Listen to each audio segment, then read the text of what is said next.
On MX24 TV. We're having so much fun. Coffee Daily gone by, Lifestyle Daily gone by. It's now time for our Motivation Monday segment. And ladies and gentlemen, today we have the one and only Ivan Quashigah on our show. He's a filmmaker, a creative director, and CEO of Farmhouse Productions. He's well known for producing and directing award-winning television series such as Things We Do for Love and YOLO, and currently Strike, which is screening. We love the stuff he puts on our TV screens, and today he'll be doing us the honor of telling us his life story. And I am privileged to be the one talking to you, Mr. Quashigah. Yes. Welcome, Uncle. I call him Uncle anyways. Welcome to our studios. Good morning. Afishapa. Yeah, I think. I don't know how we say it in our language, though. I'm Ewe. I know you are Ewe too. Yes, how do we say it? Oh, I'll pay you now. I'll pay. I'll pay you now. I'll pay you now. Anyways, so Quashigah, so let's start off with. First of all, how is Strike doing? Oh, we're doing very well. I think we've just uploaded episode 3 of season 2. Right. Season 1 is still doing very well, and season 2 is also coming up. So I'm still catching up with season 1. I think I'm on episode 3, season 1. Okay. And it's amazing what you do, Mr. Quashigah. So we'd like to hear from you, learn from you, know your story. Wow. And hopefully, it will help us, guide. It will help guide us in our own journey. So first of all, I'd like to find out from you your upbringing, how this all started for you. Let's go back to where you grew up. Did you grow up in Accra? No, I grew up in Keta. I was actually born in Keta, and so I grew up in Keta, and then by the time I went to junior secondary school. Would you believe? I after primary AME Zion primary school, I went into junior secondary school, which was the experimental one. Right. So it wasn't like the one that we have now. We have now. And then around that time, then I was coming to Accra for my holidays. So every term that when we vacate, the next day, I was in Accra, and until we about to reopen, then I would go back to. So I was partly in Kita and partly in Accra from the time I was in junior secondary school till I completed Kita Secondary School, Form 5. Kita School in the building. Yes, let's take that. And they did very well in the Maths and Science. Yes. And so after completing Kita Secondary School, then I fully moved to Accra. So I stayed in Kita, then in Accra, Kokomemle with my mom when I come for holidays, and then Airport Residential after Form 5 with my dad. Your dad. Until So where I know your dad was a politician. Yes. Famous one, Courage Quashigah. Was it under Kufuor? Yes. Under Kufuor's administration. Yes, I was a young man then. I said a young man, like I'm old now. And so where did the love for film start for you? Well, the love for film, I grew up in a house that there was no electricity. And so we didn't quite have access to television in the neighborhood.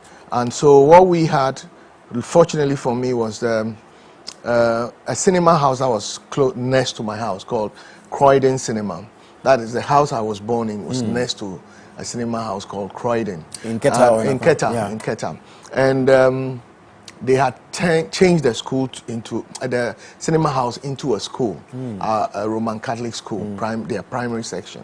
But across the road was another one called Premier Cinema, which was operating once in a while. And so whenever there was a film, what we used to do was to go and be the boys that would take the cinema board round the town. And we promote it like promoters, like what they do. So we would be singing and ringing a bell and all that, attracting attention to the film. Then in the evenings, when they are about to show the film, we were allowed to go in for free. That was our pay for going around town. Marketing. So that was when I realized that I loved films. Then the other thing too I was doing was that, having watched the film, I would come home, and then with my cousins, we do paper cuttings of the main characters, like Wan Yu, Bruce Lee, those things. And then we had this box with tracing paper in front of it. We put a lantern inside a box, and then we had the paper cuttings, and we would be now project running it and play. Yeah. Unfortunately, we don't have images to show. I think I remember something Yeah, like that. yeah. So you cut it, you put a broom, A through that broomstick, thing or so, yeah, and yeah. then you be and telling then the you'll be story. running the commentary on it. Wow. And we used to get paid for that. So we were doing it in a room, one of the halls, and so the children in the neighborhood would have to pay to watch.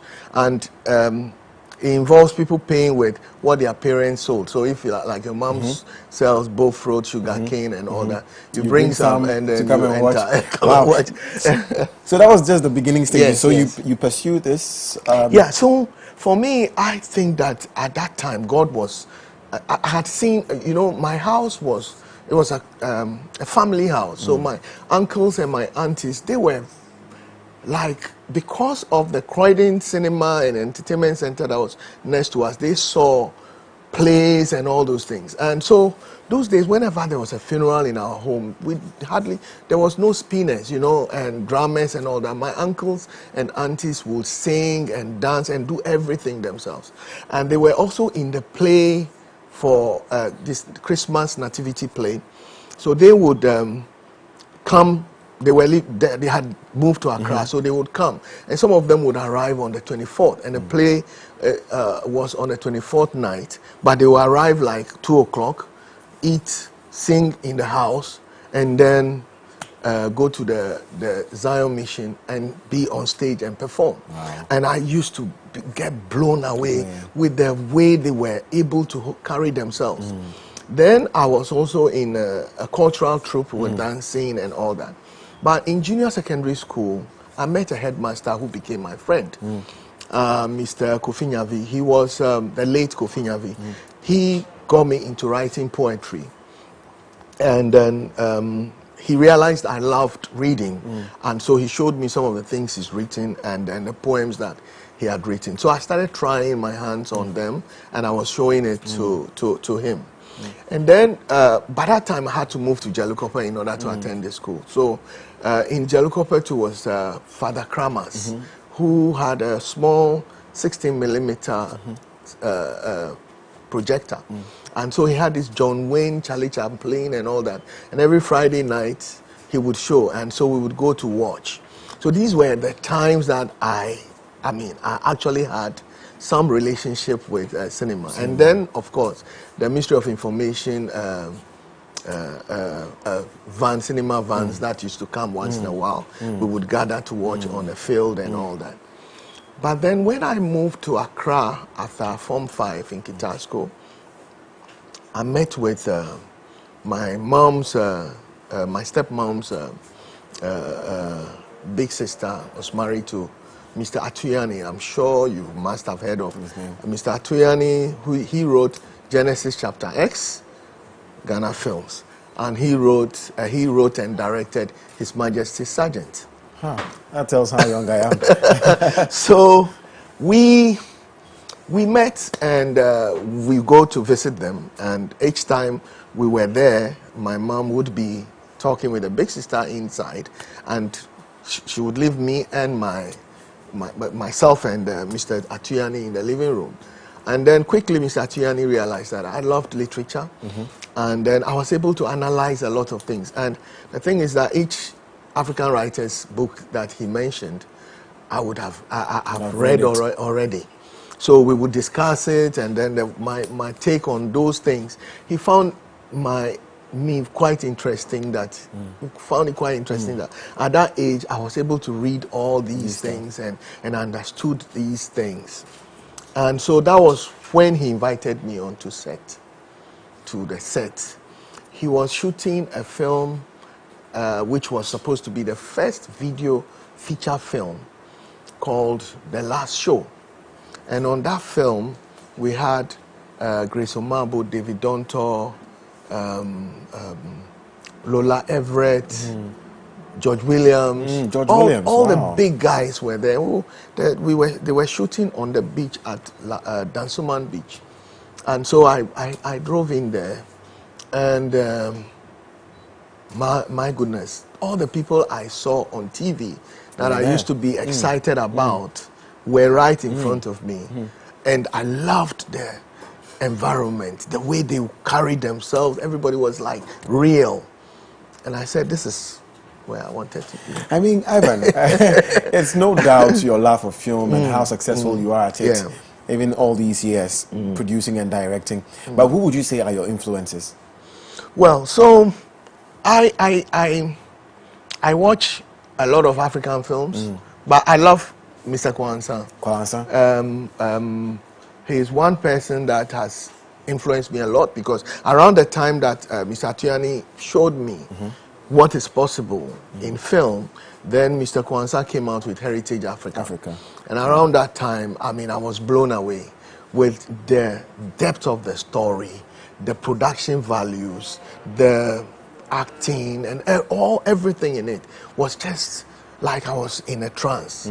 And immediately, it was the story that I was thinking about, in terms of the fact that I was reading African writers and I was becoming quite Afrocentric, and I was reading Kwame Nkrumah and all those things. I wanted to do things that would change our perception about the way we live as Africans. And if we could do something about ourselves, it has to start from within us. So when I saw Heritage Africa, I fell in love with Mr. Kwanzaa's work. I also watched Love Brewed in Africa, and then I watched, I mean, a lot, and all those productions. Yes. So basically, those are, I mean, I would say Mr. Kwanzaa is a big influence on me, and then also Kofi Buckner, Mr. Atuani himself, he was the first, and yeah, Spike Lee. Spike Lee, fantastic. I mean, I love Spike Lee. Spike Lee's work a lot. Yeah. So those are things that initially brought me. It's not surprising, Ivan. It's not surprising. But someone would say, growing up in a home like you did, and having a father like Ivan Quashigah, did you struggle at all growing in your upbringing, whether in Keta or in Accra when you started pursuing film? Was it challenging for you? Because you probably came from a good home, put they put things down you for see, you the thing about life is that people think they see what the end result, and they think about the end result. They don't know. You know, a seed, when you plant a seed, it goes into the dirt, right? Yeah. It goes into the soil. And what happens under in the soil, nobody knows. Sure. But when it sprouts, and then you see the flowers and all that, then you start thinking that, oh, this is a beautiful flower. But they don't know what happened down there, that the seed had to rot, it had to die in order to germinate to this thing. I went through my own trying times, and I don't think you have enough time. I don't think so. You say your lowest moment was your lowest moment. My lowest as a director, moment. Producer. What was your lowest moment? You thought, you know what, maybe this thing. Did you ever come to that point where you felt like? I mean, on sets you come to a point where you feel like not going on, not continuing. But I think one of my lowest moments was when I was in NAFTI. When I entered NAFTI, I actually had to work to pay my fees, my first year film, my first year school fees, in order to be able to attend NAFTI. So it happened that I had to leave my dad's house. This is something I don't really like to quite. share. But so I found myself in very, very awkward situations. And around that time, too, my dad also had an issue with Rawlings. You know, before he joined NPP, he was Chief Operations Officer at Gonda Barracks. So he was a functionary of PNDC. But then, so I found myself out, and then that was one of the most the darkest moments in my life. I was school prefect of Aquinas Secondary School. From Kitasco to Aquinas. And it never happens that somebody from another school would come to become school prefect, but I fortunately was elected school prefect. But then when that thing happened, I had to sell drinks at airport market. There was a market at airport. Do you know? No, I had no idea. Heavy market with all kinds of kiosks and things. But what I was doing was distributing a drink called Picola. I know Picola. Picola, and there was another one, the one that looked like Fanta. I've forgotten the name. Miranda? Mangola, yeah. So one of my auntie's husbands was working in a company that was bringing it out, and they needed people to distribute it. So somehow he connected me. So I would pick crates of Picola and Mangola, and I take it to the airport market and give it to the shops to sell. So I did that for a couple of weeks and raised enough money to pay my fees to go to NAFTI. So whilst in NAFTI, I was not quite sure how I was going to be able to do the second year and third year. But one thing I realized was that I needed to work really hard and present a case that would make it very difficult for the school to let me go if I couldn't pay my fees. So we were looking for scholarship at the time, alongside. But I was also studying and doing very, very well in class. And so we wrote letters to Christo Asafo. At that time, we wrote letters to churches, to anywhere that you thought you could get a scholarship. And then one day, the school called me and asked me to go see to Frederick Ebert Foundation. And then I had an interview there. And then they said they were going to pay my fees from second year till I completed. Wow. So that's how I did. That's how you completed. The other thing too was that I was living in the hostel, an NAFTI hostel. From the day I stepped foot in the hostel, people would come, go for holidays and come back, go for holidays and come back. I didn't go anywhere. So even during the holidays, I asked to pay extra in order to stay. Then the other thing I did was I was doing a lot of filming weddings and funerals. Wow. Because when you do that, they pay you for camera work. And that was what I was living on in the school. And so I would do that every weekend. Every weekend, sometimes I'm in Ho, Kumasi, Gomwa, all over the place. All over. Wow. And then I was also shooting for International Central Gospel Church. Where Pastor Otabo was saying things that actually impacted me a lot, because one of the things he said was to write down your goals and look at them every day. And I was practicing those things. I was looking at the things I wanted to achieve. And for me, that drove me a lot to pursue these things and ensure that I captured. I see how passionate you are about this, and I see you narrate this with tears in your eyes. Yeah, it's touching. But so I'll then ask you, what three principles you live by? Three principles you hold valuable and you live by it every day. One of the key principles is to prepare. To prepare. To know what you want. Know what you want. You must envision what you want. Okay, where you want to be or what you want to achieve. You must know it, and then you must prepare for it. And preparation, when you envisioning what you want, it's just like you can't just sit there and say, okay, I think I'll become a president of Ghana. It has to be something that you can achieve. And sometimes you could have a big vision, the end, a big one, but they are smaller. You have to find out what are some of the smaller steps that you have to take to get in order to get to the big vision.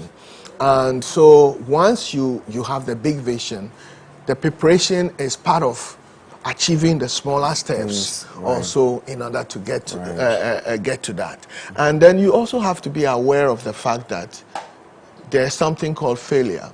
But that should be one of the steps that you have to overcome in order to continue.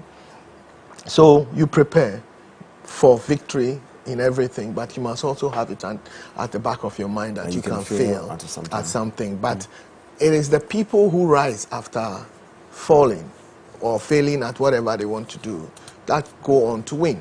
So for me, those are the. So I prepare.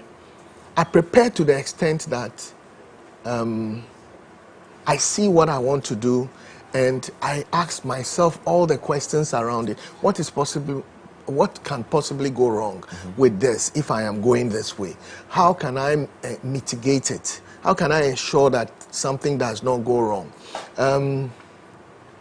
My preparation, I'll tell you one. When I was shooting my final year film in NAFTI, we had to bend a shrine in the story. As the story says, there was a shrine that was bent. The preparation was such that we couldn't go and bend somebody's house, so we had to build a shrine. But somebody would have gone to cut wood, like cut some trees, build a shrine, and try to burn it. But my preparation got to the point where I knew that if I cut a tree this week and I try to burn it, it won't burn because it's still fresh. Yeah. So I went to cut 3 months ahead, dried them so that the fire. Wow. That is the extent extent of preparation I'm talking about. Do you understand? You plan to the minutest detail in order to be able to achieve whatever you want. So meticulous.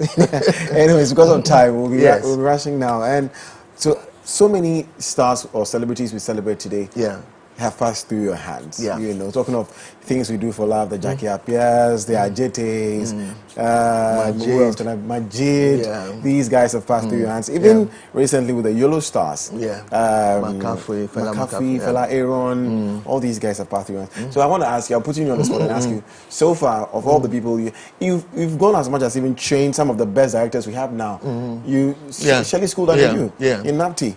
That's interesting. So who is your favorite actor? With all the people that have passed through your hands, I'm talking about Ghanaians. Who's your favorite so far? In fact, I like all of them. I like all. I'm so happy to see that they have moved on to do bigger things that make me very, very proud. Yvonne Nelson, Prince David Osei, all of them got their first this thing, and they are doing fantastic work. In terms of the people that when I call and I still work with, and I'm amazed at the level of professionalism they bring to the work, I would say Ajete Anand. Of course. He has been my number one. He is the one that I want every upcoming actor to study, to want to be like in terms of time consciousness. You see, there's something about our industry that I find some of our actors they miss, in the sense that every production has its own pressures in terms of the finances. So you would be on a production that is this much, and then you can be on one that is very, very small. And the best actors are the people who are able to quickly understand the issues that are pertaining with a particular production and are able to adapt to it. So you find Ajete Anand on a Kunle Afolayan production where he's being flown all over Nigeria, Senegal and all that. And that's a big Netflix original. And he's able to do it. But he's able to come down to one that lunch will not come. You know, and he will work through it and he will not talk. Absolutely. And he will not complain. And so you find people who probably have had the experience of a big production and they want the same experience on a smaller production. So these are things that I distinct. Jackie Appiah is also a fantastic actress, and I love what she's done over the years. Majid is also one of my favorite actors. So David is also obviously David. There was this production that I recommended him for. It was a production from Hollywood, and he did really, really well, and made me so proud that nobody from that set complained about his. They said he went beyond what he was supposed to do, and they would call him anytime to come to work with them. So yeah, I'm so happy when I hear those things. I get really happy. I'm here to work with you. I can't wait. I can't wait for it. We will. Can't wait for it. And if I entered your library, 2 more questions before we go. If I entered your library, which 3 books would I walk away with? There are I have lots of books, so many books. I have storybooks, I have motivational books. Anything that I see, I try to. So for an actor or as a young filmmaker, which 3 books would you recommend? I think I would recommend that you read everything. Everything. Yeah, it is. Don't go out to read. One of the problems young actors have is that they don't read wide enough. They need to be reading and also listening to news and also BBC. Right. Why? Because your diction is important. Language. You must have control over the language. So if you, part of your preparation should be listening to people who speak well. And so I would not say this book or that book, but I love Wole Soyinka. I love Amataidu. I love Ayikweyama. Any book of these people, you can read them. I read a lot of African writers, but I also read a lot of motivational books. Brian Tracy? Yeah, I read. I've read a lot of them. So it's just that don't stop reading. Read and listen to news and BBC. So beyond reading, what final advice would you give to both young filmmakers and young people watching us right now who are on this journey of wanting to be successful? I would say that you should dream big, but start small. Know that it is hard work, and every little opportunity that is given to you, you must grab with both hands. You cannot say that I am waiting for my big break. Your big break will never ever come if you do not excel on the small breaks. Ones. Wow, that's a powerful one. Yeah, that's an advice for me too. I've taken it. Thank you so much, Uncle Ivan Quashigah. But in case we want to find you on social media, no, I'm just Ivan Quashigah everywhere. Ivan Quashigah, Twitter, Facebook, Instagram, everywhere. Yeah, so you can this thing. And I would say Farmhouse Movies. Please, download the app and watch. It's our attempt at solving the problems. Some of the problems in the industry. Before you go, I cannot let you go without asking you this. Black Star Films. Yes. You've seen the argument and debate going on? Yes. Do you agree to the school of thought that says that, you know what, for fairness, a name like Black Star Films should not be adopted, especially when the CEO of the Film Authority has something like that? Do you agree that's a very difficult one. For me, I believe that when I see the amount of things that people write and the conversations that have been going on, I've just been wondering that can we put that same energy into creating films? That we should not just always be, arguing and the reason why we are not where we want to be is because we are not producing. Yeah. So can we find creative means of producing rather than... So can we forget the name of the industry the name and will come. work? The name will come. And I believe that a name will come, but it can come from the ground up. Right. Nobody got out to say Kumawood. Yeah. It came from ground up. And I believe the same for Hollywood and all those things. So... let's work. So let's work. That is all I have to say. And I don't want to say this is bad or that is no. I don't want to be part of that. Uncle Ivan Quashigah, thank you so much. Thank you for talking to us. My guest this morning on Motivation Monday was Ivan Quashigah, CEO of Farmhouse Productions, director and producer. I hope you were motivated. I was, filmmaker or not. Up next is The Plug. We are going to have a nice vocal session with Emmanuel Smith. But in the meantime, here is Nkwaji.